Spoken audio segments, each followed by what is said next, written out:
자, 우리가 지난 시간에 새로운 단원인 행렬이라는 단어를 배웠습니다. 그리고 행렬에 대해서 더하기 빼기와 성분이라는 기본적인 개념을 배웠는데, 자, 오늘은 곱셈 들어가기 전에 지난 시간에 배웠던 중요한 문제들을 한번 정리를 한번 해보고 한번 넘어가 볼까요? 자, 449쪽에 보이는 실력 더하기 문제 1-4번 보이죠? 자, 1-4번 문제를 봅시다. 자, P1, P2, P3의 도시에서 왕래할 수 있는 화살표로, 그죠? A, I, J를 I에서 P, J로 가는. 그래서 A, I, J의 정의가 A, I라는 도시에서 A, J로 가는 P구나, P. 자, PI에서 PJ로 가는 경우의 수를 물어봤죠. 그럼 여기서 자, A11, 자, 여기서 만들 수 있는 게 A11과 L12와 A13, 그죠? 자, 이렇게 해서 총 9개의 성분을 만들 수 있지 않을까라는 거죠. 자, 그럼 여기서 A11은 총 몇 개일까요? 라고 한다면 11은, 그죠? P1에서 P1으로 가는 경우의 수죠. 없죠? 그죠? 자, 1, 2는 1에서 2로 가는 경우의 수가 몇 가지일까요? 두 가지가 있죠? 1, 3은 1에서 3으로 가는 경우의 수가 몇 가지가 있을까요? 한 가지가 있죠. 자, 이렇게 가시면 되죠. A21은 뭘까요?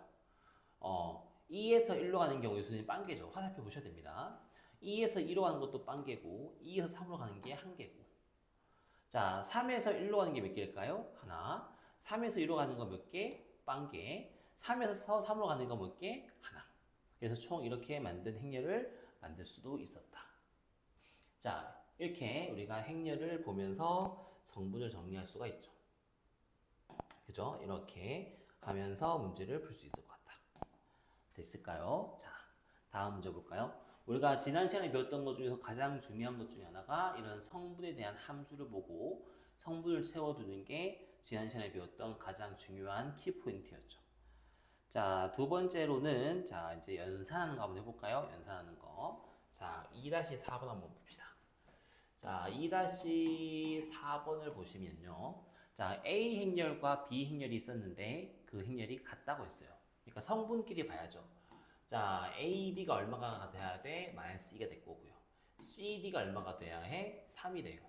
그리고 C제곱에 D제곱이 30이라고 했고요. A제곱에 B제곱이 20이라고 했죠. 자, 그래서 우리가 그래서 지금 문제를 가만 보시면 A는 B끼리, C는 D끼리만 연결이 되어 있죠. A와 B와 C가 D가 연결되어 있는 게 아니고 AB는 AB끼리, CD는 CD끼리만 되어 있죠. 그럼 여기서 이제 우리가 볼 수 있는 게 A 더하기 B의 제곱이라는 곱셈 공식을 이용해 준다면 맞죠? 그러면 얘는 20 빼기 4였을 거니까 얘는 16이 나왔을 거라서 따라서 A 더하기 B의 값은 풀마 4라는 답을 만들 수가 있죠. 자, 같은 방법으로 C 더하기 D의 제곱은 C제곱에 D제곱에 2CD였을 거니까요. 그죠? 2CD였을 거니까 얘를 대입해 주게 되면은 얼마 나오죠? 얘는 30에 더하기 6이라서 36이었을 거니까 C 더하기 D는 풀마 6이었겠죠. 그래서 따라서 A 더하기 B 더하기 C 더하기 D를 했을 때 만들 수 있는 경우는 총 4가지 답이 있었을 건데 그 중에 가장 작은 답을 물어봤으니까 마이너스 10이란 답이 나오겠죠. 자, 됐니? 그냥 각각의 성분을 보고 같아야 돼 라고 물어보는 기본 개념을 물어보고 싶었던 거다. 자, 이제 연산을 한번 더하기 빼기를 한번 해보죠. 자, 행렬에서의 더하기 빼기는 각각의 위치에서 같은 성분에 있는 위치끼리만 더하기 빼기를 할 수 있다 라고 말했죠. 자, 실수비하는 것도 우리가 해봤었고요. 자, 기억나시죠? 자, 한번 쭉 보면서 복습하고 있는 중이었어요. 자, 연산이기 때문에 사실은 우리가 반복을 해야 될 것도 사실 별로 많진 않아요. 자, 우리 4-4번 한번 해보고 오늘 본격적으로 곱셈 한번 가보자. 자, 보세요. 자, 2차 정사각 행렬이라고 했어요, 문제에서. 2차 정사각 행렬에 대해서 자, A의 성분과 B의 성분이 자, A의 ji가 A의 ij를 같아야 한다고 했고요. 자, B의 ij는 마이너스 B의 ji와 같다고 했어요. 그쵸? 자, 그럼 여기서 A 행렬은 뭐가 될까요? A 행렬 보세요. 자, A 행렬은 여기에 A11과 그죠? 봐, 여기 얘가 지금 써보면 A11이고 A1이고 A21이고 A22였을 텐데 문제에서 지금 물어보는 게 바뀌었을 때가 같아야 한다고 했으니까요. 여기서 보이시는 요렇게 두 개의 행렬이 같아야 한다는 거죠. 여기 있는 요 두 개의 성분은 우리가 뭔지 알아요? 몰라요? 몰라요. 뭔지 모르지만 그죠? 얘서 얘 두 개는 같아야 되기 때문에 우리가 얘 두 개를 우리가 A였다고 넣어볼까요? 이렇게 얘를 우리가 A로 넣어보자. 됐죠? 자, 이제 B라는 성분은 행렬은 뭐가 될 거냐면은 똑같이 B11에 B12에 B21에 B22라는 이렇게 성분이 4개 있었을 건데 얘가 바뀌면 부호가 반대라고 했으니까 여기에서 부호가 반대라고 했으니까 얘를 B라고 둔다면 얘는 마이너스 B가 되겠죠. 여기도 마찬가지로 얘 두 개는 우리가 뭔지 모르죠. 그쵸? 자, 이때에 따라서 A 더하기 B라는 행렬을 더하겠더니 얘가 3, 6에 마이너스 2, 4가 되었대요. 자, 여기에서 요 두 개는 관심이 별로 없고요. 여기에서 지금 만들 수 있는 요 6을 통해서 얻을 수 있는 게 뭘까요? 6은 A 더하기 B입니다. 됐었고 여기서 얘를 통해서 만들 수 있는 마이너스 2는 A 마이너스 B랍니다라는 연립을 만들 수 있지 않을까. 이렇게. 그래서 두 개를 더하기 했더니 4니까 A가 2가 나오고 B가 4라는 답이 나올 수가 있죠. 그래서 문제에서 물어보는 A11과 A12의 값을 물어봤는데 그죠? 자, 여기서 이것도 더 봐야겠네요. 여기서 이 두 개도 한번 고민해 보시게 되면은 여기 보세요. 자, 여기에 그러면 i도 1이고 j도 1이었다고 쳐봐요. 그죠? 여기서 지금 우리가 알 수 있는 게 아니 굳이 필요 없겠구나. 그죠? 여기에서 그래서 A11의 값을 물어봤으니까 A12 나서 자, 우리 여기서 좀 더 봐야겠네요. 여기서 보세요. 여기서 i에다가 1을 넣고 j에다가 1을 한번 넣어보죠. 그럼 얘가 B11은 마이너스 B11과 같아야 되라고 했으니까 따라서 B의 11은 0입니다. 놓고 나오지 않을까요? 그죠? 얘가 0이었던 거네요. 그죠? 그럼 여기서 이걸로 만들 수 있는 조건이 뭐가 있었을 거냐면 A11 더하기 B11이 3이었으니까 따라서 우리가 알 수 있는 게 A11은 3이라는 조건도 우리가 알 수 있겠죠. 그래서 문제에서 물어보는 A11은 3이었을 거고 A12는 A였을 거니까 2였겠죠. 두 개를 더하기 해서 답이 5라는 답이 나오지 않았을까. 자, 여기서 조금 집중해서 봤어야겠죠. 자, 참고로 얘도 마찬가지겠죠. 똑같이 하시면 B22도 마찬가지겠죠. 자, 이제 오늘 본격적으로 곱하기 한번 해봅시다. 자, 곱하기는 조금 많이 헷갈려요. 선생님 곱하기를 왜 이렇게 합니까? 라고 말하면 할 말이 있을까요? 없을까요? 없어요. 정이거든요. 자, 참고로 우리가 여기서 지금 교육과정 순서상 좀 힘들 수 있는데 행렬이라는 우리가 지금 공부하고 있는 단어가 우리가 다음에 수학 하에서 혹은 공통 수학 2에서 배우게 될 함수라는 단원이 정말 많이 닮았습니다. 우리가 함수에서 우리가 이거는 수학 1을 배운 친구라면 한번 확인해 보셔도 돼요. 이거를 안 배운 친구들은 잠깐 스킵하셔도 됩니다. 여기서 우리가 역함수를 배우고 역함수를 배우고 뭐 그러니까 항등함수를 배우잖아요. 행렬에도 얘랑 똑같은 뜻이 있어요. 그리고 함수에서 우리가 그죠? 함수에서 우리가 합성함수를 배우잖아요. 합성함수를 배우는 것처럼 행렬에서도 우리가 어떤 곱하기를 배우는데 그게 순서가 그러니까 우리가 원래 알고 있는 곱하기가 아닌 그냥 새로운 과정이기 때문에 새롭게 정의를 하시는 겁니다. 행렬도 사실 마찬가지예요. 이런 것들을 똑같이 배울 거예요. 똑같이 배울 건데 사실 여기서 교육과정 내에서는 이런 것들을 크게 언급하지 않을 거예요. 근데 이런 것들을 교육에는 깊게 들어가려면 해야 하긴 하는데 지금 우리가 선생님이 지금 시중에 나와 있는 모든 공통수학 원칙을 다 보고 교육과정을 다 봤을 때 얘를 언급하지 않을 걸로 보입니다. 그렇기 때문에 그냥 단순하게 곱하기만 하는 걸로 끝낼 수 있을 것 같아요. 하지만 이 개념을 우리가 선생님이 조만간 한 번 더 언급을 할 겁니다. 왜냐면 중요한 표현이거든. 자, 정리 한번 해봅시다. 자, 봐요. 행렬의 곱은 A라는 행렬이 책에 나와 있는 것처럼 A11에 A12에 A21에 A22라고 적혀있는 2차 정사각 행렬이 있다고 치자. 그리고 B라는 행렬도 마찬가지로 B11에 B12에 B 이렇게 생긴 2차 정사각 행렬이 있다고 칩시다. 자, 그랬을 때 A 행렬과 B 행렬의 곱하기는 어떻게 하냐면 이 곱하기는 이렇게 생긴 요 행렬 두 개 곱하기는 이렇게 해요. 자, 요렇게 이렇게 곱하기 하는. 즉 여기에 있는 A11과 여기에 있는 B12를 곱하기 하는 거예요. 그리고 여기에 있는 A12랑 여기에 있는 B22를 곱하기 하는 거예요. 즉 A11에 B11과 A12에 B22를 곱한 놈의 합이 첫 번째 곱의 행렬의 1행 1열짜리의 성분이 된다는 뜻인 거예요. 여기는 뭐가 될까요?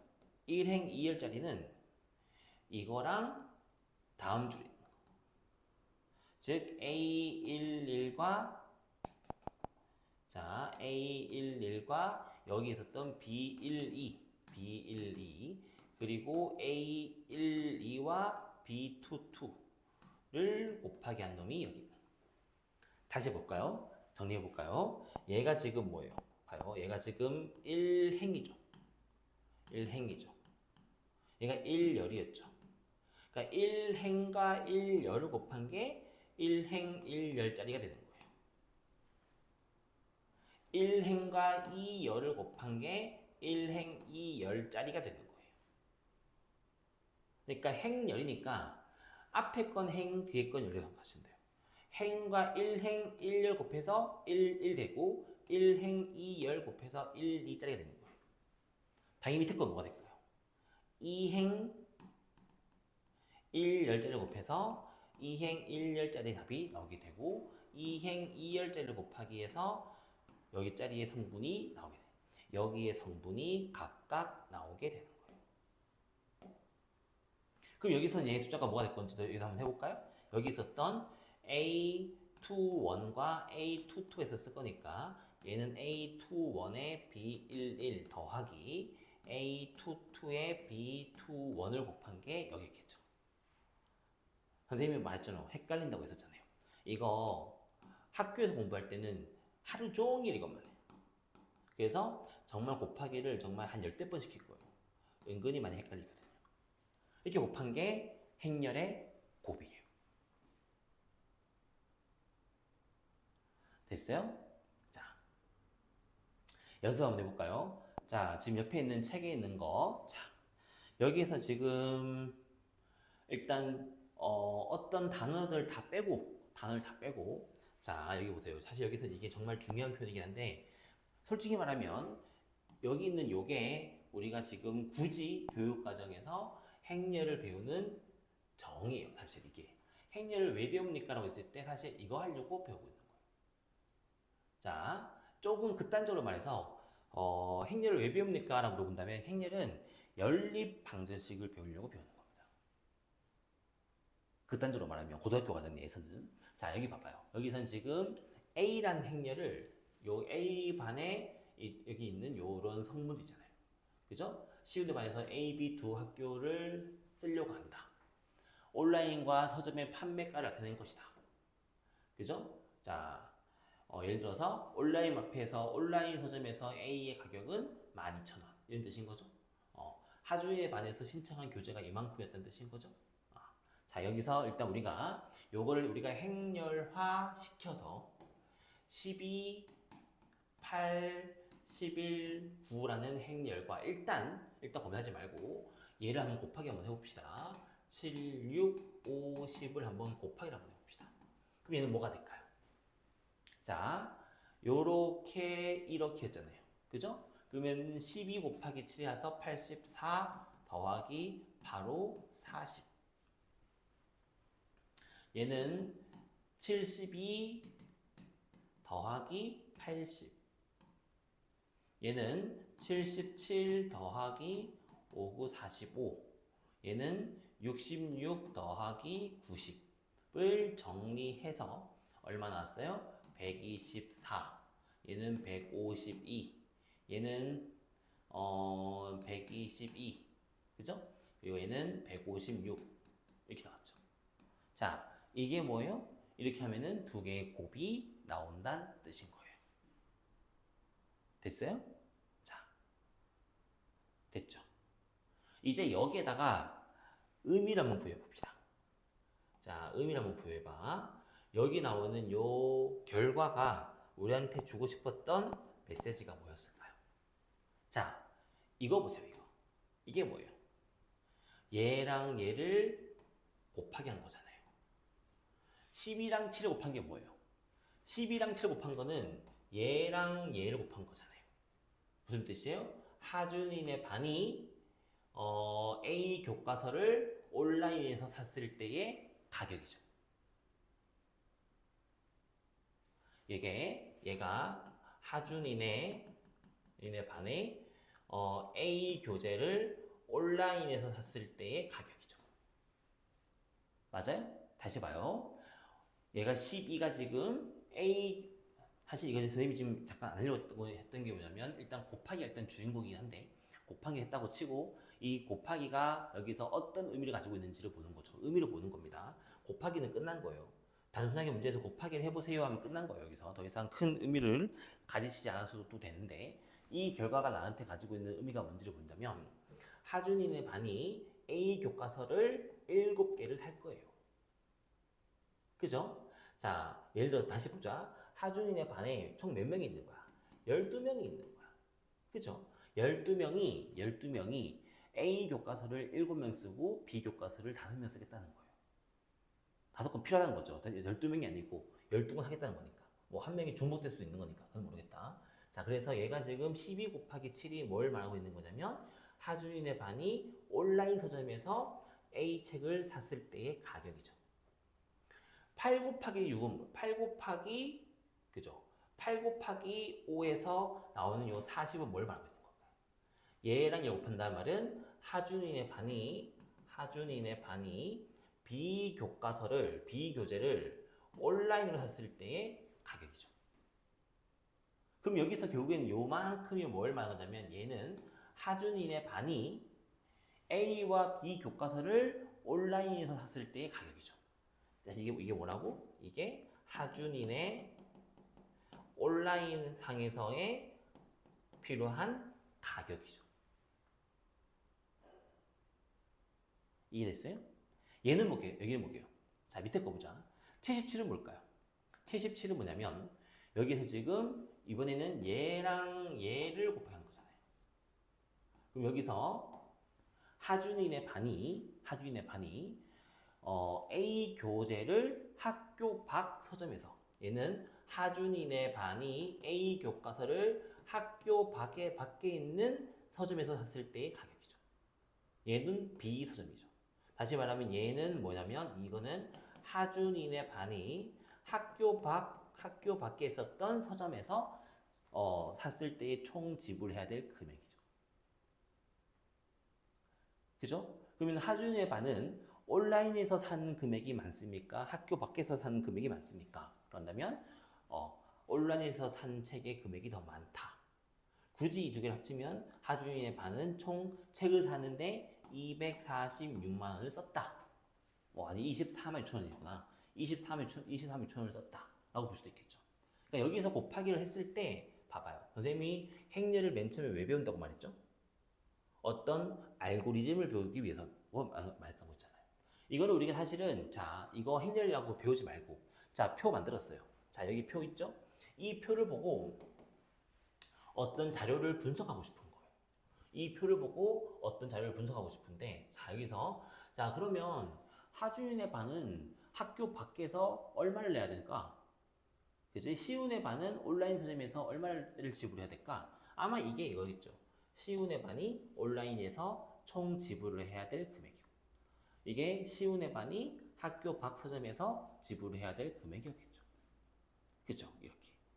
그래서 일단 곱하기를 했을 때 발생하는 결과는 이렇게 하나의 데이터가 합쳐지는 효과를 갖습니다. 그러니까 우리가 지금 곱하기라고 표현했지만 단순 연산에서의 곱하기의 성격이 아니라고요. 무슨 뜻인지 알겠어요? 행렬에서의 곱하기는 우리가 상식적으로 알고 있는 상수와 상수끼리 곱하기 나타내는 그런 표현이 아니고 어떤 데이터를 합성했을 때의 효과를 주고 있는 거예요. 교재의 가격이라는 데이터 그리고 교재 신청 개수에 대한 데이터를 합쳤을 때의 결과를 말하고 싶었던 거예요. 됐죠? 자, 이제 여기서 선생님이 요 결과를 그대로 가져와서 일단 조금 정리해 둡시다. 잠깐만. 자, 선생님 좀 정리를 좀 해볼까? 선생님이 이걸 뭘 비교할 거냐면은 이걸 비교할 거예요. 잘 보세요. 자, 선생님이 지금 여기서 하고 싶었던 거는 자, 이 곱하기의 결과를 일단 따로 빼놓을 거예요. 자, 됐죠? 자, 따로 빼놓고 자, 두 번째 선생님이 곱하기를 반대로 한번 해볼게요. 여기 자 7, 6, 5, 10이라는 이게 첫 번째 행렬, 두 번째 행렬과 12, 8, 11, 9라는 첫 번째 행렬을 반대로 한번 곱하기를 한번 해볼게요. 선생님이 지금 곱하기 하는 결과에 반대를 한 거죠. 그러면 그 결과가 뭐가 나올까요? 한번 해봐요. 그러면은 곱하기 하면은 얘는 84 더하기 66이 되겠죠. 얘는 7, 8이 56 더하기 6, 9, 54가 될 거고요. 얘는 60 더하기 110이고요. 얘는 40 더하기 90이죠. 됐어요? 이거를 더하기를 해보게 되면 얼마 나올 거냐면 얘가 150이 나오고요. 그죠? 얘는 170이 나오고요. 얘는 곱하면 더하면 110이 나왔고요. 얘는 130이 나왔죠. 자, 일단 곱하기 해봤습니다. 곱하기 연습 한 번 더 해봤죠. 자, 일단 결과부터 보세요. 일단 결과부터 볼까요? 자, 일단 결과부터 한번 보세요. 같아요, 달라요? 답이 다르죠. 다르죠. 봤습니까? 자, 이게 행렬에서 곱셈의 가장 큰 특징이에요. 자, 행렬에서 자 보세요. 행렬에서 A란 행렬과 B란 행렬을 곱했을 때 결과랑 B란 행렬과 A란 행렬을 곱했을 때 결과가 달라요. 행렬의 곱하기에서 가장 결정적인 차이예요. 참고로 말하면 A 행렬과 B 행렬의 합과 B 행렬과 A 행렬의 합은 같아요. 당연히 빼기도 다르겠죠. 빼기는 당연히 다르겠죠. 곱하기도 달라요. 이게 우리가 일반적인 연산에서 배우는 거에 가장 큰 차이점이에요. 일단 곱하기는 달라요. 내가 방금 예를 들어서 봤더니 곱하기 달랐다는 것도 보았죠. 자, 그럼 이때 아까 했던 것처럼 얘가 가지고 있는 수학적인 의미가 뭔지 보자. 84가 얘랑 얘 곱하기 한 거잖아요. 그러니까 하준이네 반에 A 교재를 온라인 밖에서 샀을 때의 가격이고요.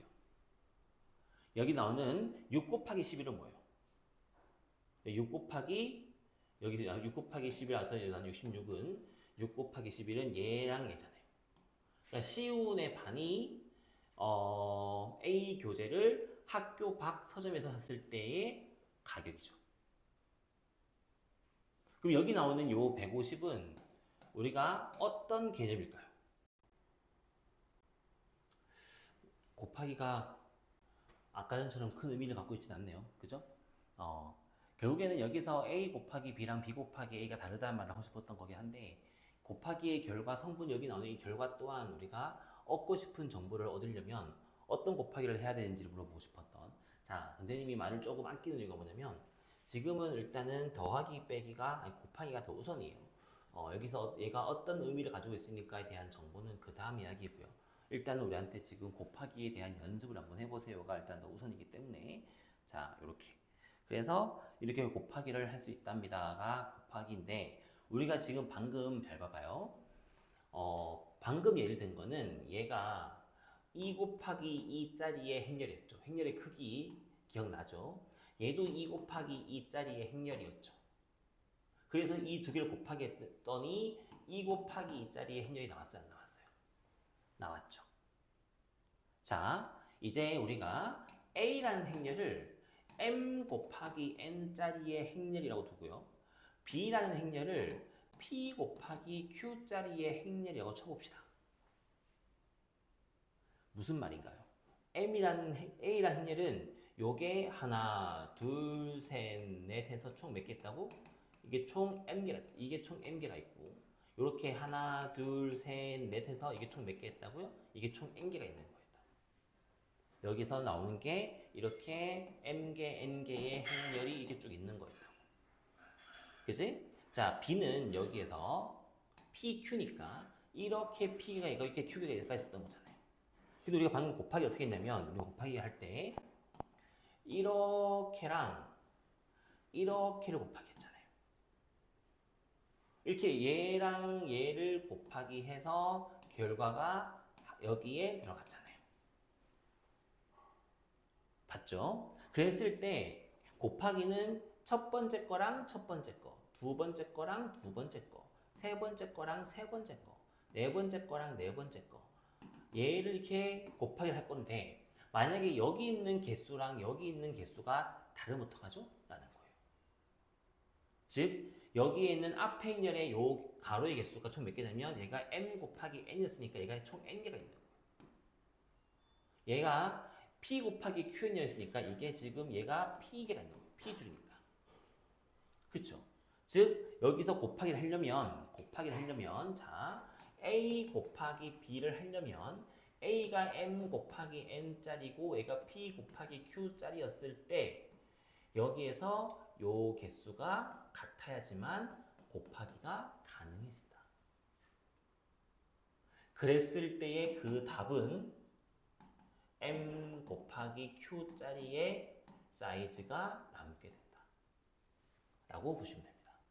참고로 말하면 우리는 다 2 곱하기 2 곱하기 2짜리 행렬 곱하기를 위주로 하긴 하겠지만 꼭 이렇게 곱하기를 하지 않을 수 있다는 거죠. 밑에 여기 써 있죠. 봐봐요. 여기서 보이시는 게 예를 들어서 A 행렬이 1, 2였어요. 그리고 B 행렬이 1, 3, 5에 2, 4, 6이었다고 친다면 A 곱하기 B를 한번 해보세요 라고 한다면 얘가 1 곱하기 2에 1, 3, 5에 2, 4, 6이었으니까 얘를 이렇게 곱하기 하게 되면은 뭐가 나올까요? 얘 곱하기 얘니까 1 더하기 얘 곱하기 얘니까 4. 다음은 얘는 1 곱하기 3이니까 3 곱하기 2, 4, 8. 얘는 5 더하기 6이 12. 이렇게 됐거니까. 그죠? 얘는 끝이죠. 그래서 얘가 이렇게짜리 답이 나온다는 거죠. 즉 얘가 얼마? 1 곱하기 2짜리의 행렬과 얘는 2 곱하기 3짜리의 행렬을 곱하기 했더니 얘랑 얘가 같았기 때문에 결국은 1 곱하기 3짜리의 행렬이 나오게 된다는 거죠. 근데 반대로 b 곱하기 a를 한번 해보세요로 한다면 b 곱하기는 2 곱하기 3짜리의 행렬이고 얘가 1 곱하기 2짜리 행렬이기 때문에 얘랑 얘가 다르잖아요. 그래서 얘는 지금 곱하기를 정의할 수가 없는 거예요. 곱하기를 할 수가 없는 거예요. 곱하기를 하려면, 즉 행렬 곱이 정의되려면 여기 숫자가 같아야지만 곱이 정의가 된단 말을 하고 싶었던 거예요. 그래서 이렇게 행렬을 곱을 대한 정의를 할 수가 있다. 다시 한번 더 볼까요? 여기 보세요. 여기 보시면 행렬의 곱을 정의하려면 어떻게 해야 된다고요? 자, 여기 보이시는 것처럼 A가 ML 행렬이고 B가 LN 행렬이었을 때 여기에서 얘가 같았기 때문에 곱하기가 가능하고 그 결과는 앞에 남은 거, 뒤에 남은 거 MN짜리의 결과가 사이즈가 나오게 된다. 자, 오늘 두 개 중요한 거 배웠어요. 뭐 배웠죠? 곱하기에 대한 정의, 그리고 곱하기를 연습하고요. 곱하기가 언제 존재합니까를 물어보는 그런 것들. 일단 곱하기에 대한 연습을 많이 하셔야 돼요. 자, 몇 번 더 해볼까요? 아까 전에 선생님이 곱하기에 대한 결과에 대한 정의를 주려다가 시기 좀 말이 좀 길어졌는데 그건 다음 응용 버전이고요. 일단 곱하기를 하는 것부터가 시작이에요. 자, 여기 연습 문제에서 우리가 자 3번 4번 볼까요? 자, 3번 4번 한번 봅시다. 자, 봐요.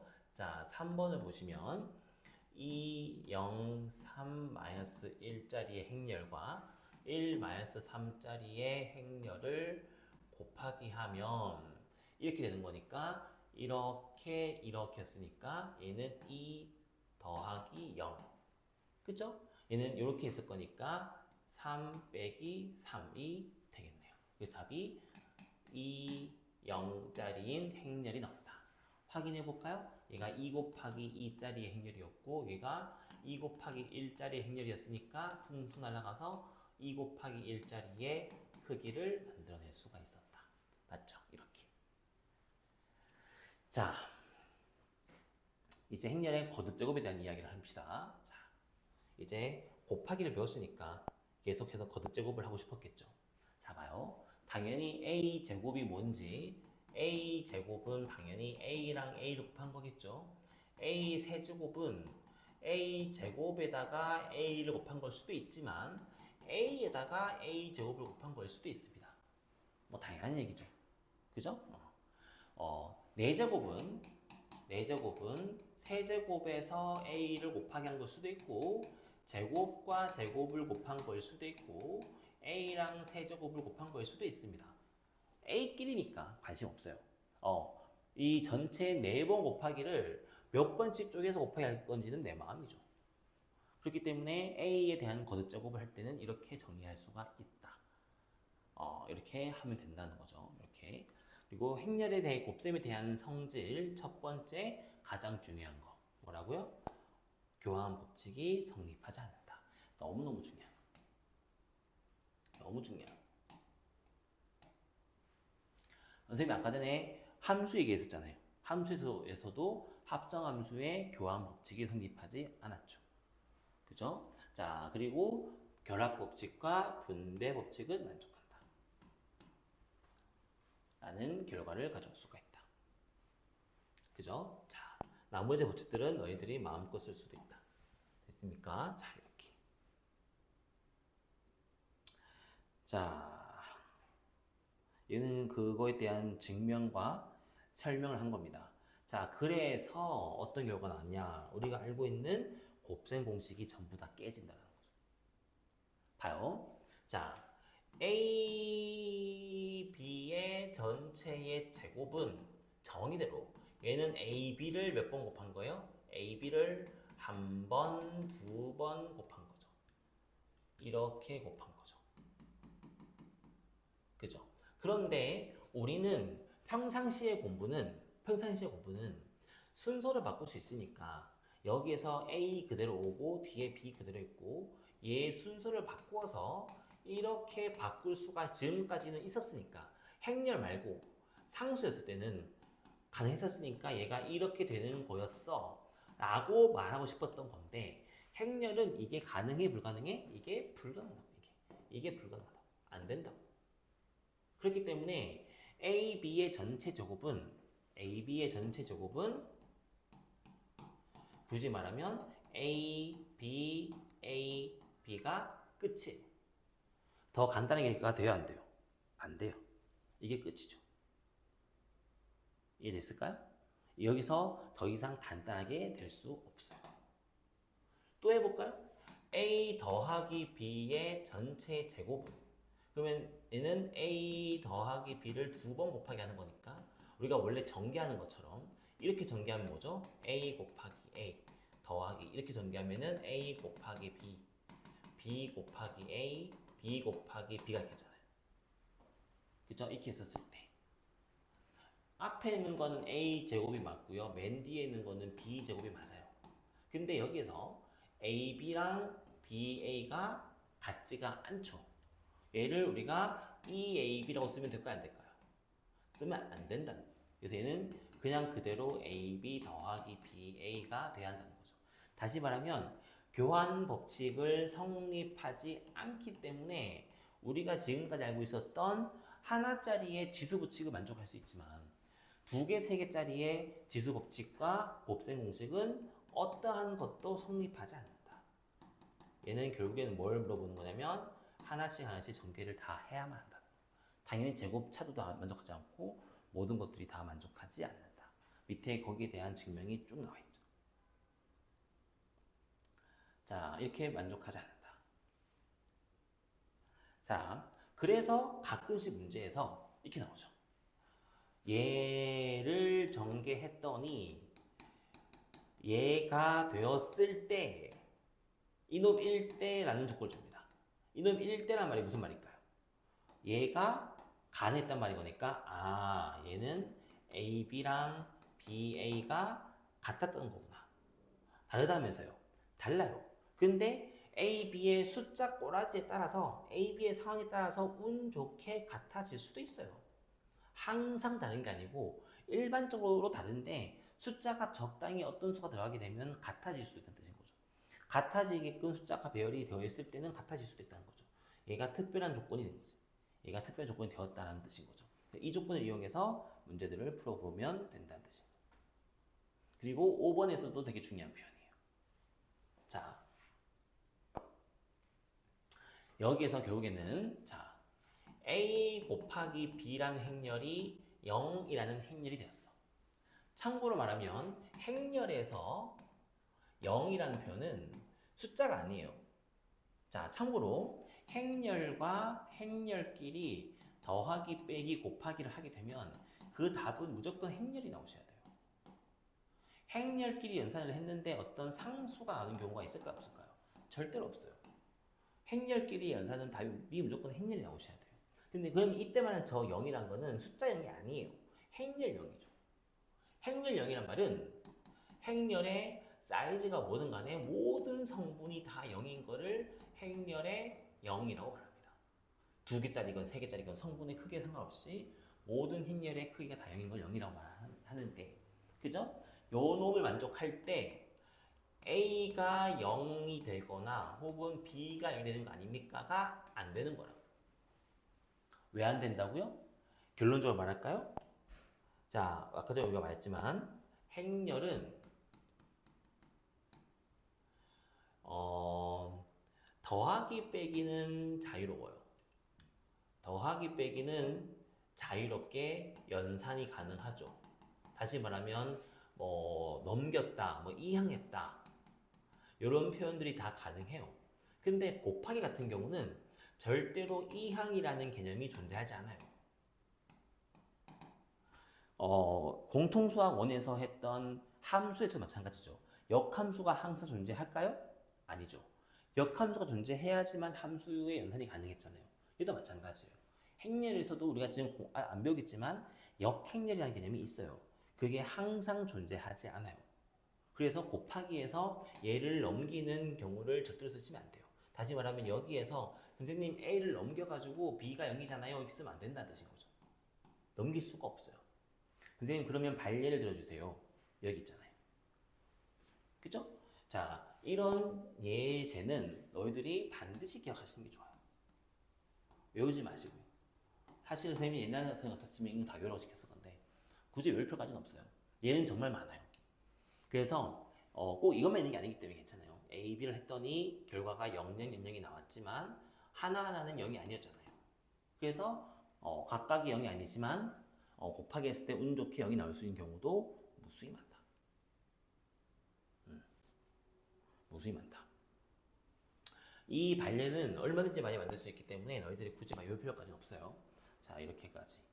자, 이제 단위 행렬이라고 하는 게, 자, 아까 전에 잠깐 했던 말을 이어서 한번 해볼까요? 함수 버전에서 자, 참고로 말하면 합성 함수라는 개념. 글씨를 좀 이쁘게 써야지. 자, 합성 함수라는 정의가 있었고, 역함수라는 정의가 있었고, 그리고 항등 함수라는 개념이 있었어요, 없었어요? 수학 하라든가 공통 수학 2를 배운 친구들한테만 말하는 거예요. 똑같아요. 행렬에서도 이제 학렬끼리의 곱이 있었잖아요. 그래서 우리는 역행렬이라는 개념이 사실은 존재해요. 그리고 항등함수의 역할을 단위 행렬이라는 놈이 담당을 해요. 선생님이 함수 공부할 때 선생님이 공부했던 친구들한테 내가 몇 번 해주긴 하지만 이 항등함수가 마치 숫자 1과 같은 역할을 가지고 있어요. 그래서 마치 숨길 수 있는 거죠. 이도 마찬가지예요. 얘도 마치 숫자 1과 같은 느낌을 가져요. 느낌이. 그래서 숨기거나 감출 수가 있어요. 그래서 단위 행렬이라는 건 뭐냐면 단위 행렬이라는 거는 무조건 정사각 행렬에서만 단위 행렬이 존재하는데 이렇게 행렬에서 이렇게 대각선으로 오는 이 성분만 1이고요. 여기 있는 놈들만 1이 돼야 되고 나머지는 전부 다 0이 되면 5개인가요?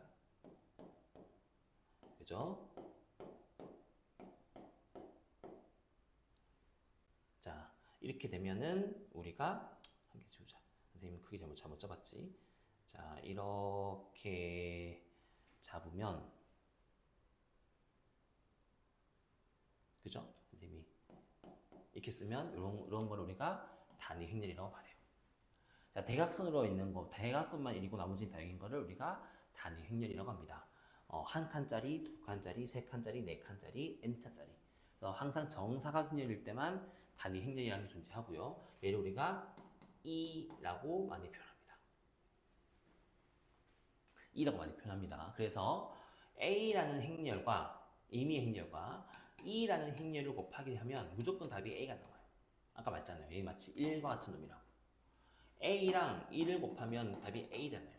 얘가 사라지는 그런 것처럼 얘가 숨는 것처럼 보인다는 뜻인 거죠. 반대로 2 곱하기 A를 해도 답은 A가 나와요. 그러니까 2라는 놈은 행렬의 역도 가능해주게 되는 되게 좋은 친구인데 이렇게 2는 마치 우리가 감춰버릴 수도 있다는 뜻인 거죠. 여기까지. 자, 책에 나와 있는 곱하기 연습을 많이 한번 해보시고요. 다음 시간에는 곱하기에 대한 문제와 지금 나오는 케일리 해미턴 정리라고 하는 거는 좀 TMI 같은 공식이긴 한데 이것도 한번 더 정리 한번 해줄게요. 해서 다음 시간에는 곱하기 한번 해볼 거니까 개념 체크 있죠? 개념 체크 일단 한번 해보고 넘어가세요. 자, 됐죠? 다음 시간에 곱하기를 한번 직접 한번 해보자.